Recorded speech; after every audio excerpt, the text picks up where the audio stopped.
What happens when we die? Is it the end or the beginning of something unimaginable? Ancient Egypt, a civilization that thrived for millennia, believed death was not an end but a gateway, a passage to eternity. At the heart of this belief lies the Egyptian Book of the Dead, a guide not just for the dead but also for the living. This is more than a mere manuscript. It is a spiritual map, a survival manual for the soul's perilous journey through the afterlife. Today, we unveil its secrets, explore its rituals, and discover how its wisdom resonates even in our modern lives. Are you ready? This journey may change the way you perceive life and death.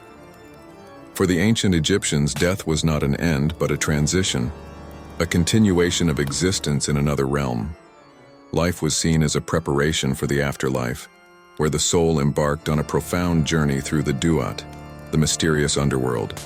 Yet this journey was fraught with dangers, challenges, and trials. To guide and protect the soul, the Book of the Dead served as an indispensable manual. This sacred text wasn't a single book, but a collection of spells, prayers, and instructions. Each manuscript was uniquely crafted for the deceased, tailored to their individual life and needs, and placed in their tomb. Its purpose? To help the soul navigate the perilous pathways of the afterlife and achieve eternal peace. This text was not just a guide for the dead, but also a reminder for the living, to live a life aligned with Maat, the divine principle of truth, balance, and cosmic order. The Duat was not merely a place, it was a metaphysical realm where the soul faced its greatest trials. This underworld was a labyrinth of gates, rivers, and cosmic landscapes, guarded by divine and monstrous beings. To cross it, the soul needed courage, wisdom, and most importantly, the right incantations.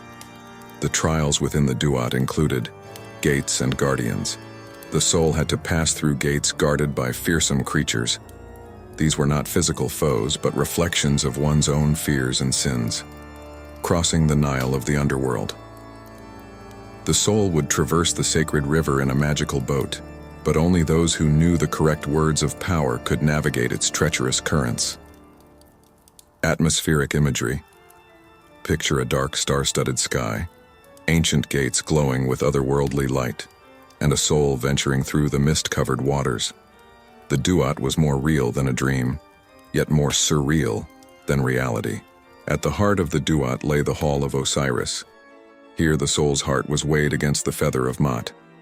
This divine judgment determined the soul's fate, eternal life or eternal oblivion. If the heart was as light as the feather, the soul achieved immortality. If it was heavy with sin, the soul was devoured by Maat, the fearsome devourer of the dead. This scene was not just a judgment by gods, but a profound reckoning with one's own conscience. Osiris's Hall, a golden chamber filled with silence. At its center, a divine scale balances a heart on one side and a feather on the other. Surrounding it are the gods, their gaze piercing yet impartial. Poignant. Quote, "When your life is weighed, will your heart be as light as a feather?" This question captures the essence of Maat's timeless lesson. What you carry in your heart shapes your destiny. For those who passed the judgment, the next step was to board Ra's solar bark, a divine vessel that carried souls through the heavens. This was not just a journey, it was a transformation, as the soul joined the cosmic cycle of life and death, night and day. The bark sailed through the Duat's dark waters, emerging at dawn to signify rebirth and renewal. This was the culmination of the soul's journey, a passage into eternity. Visual description. A golden bark glowing with celestial light, carrying the soul through the stars. The heavens themselves seemed to welcome the soul into their eternal embrace. In ancient Egypt, words were not mere symbols, but forces of creation and transformation.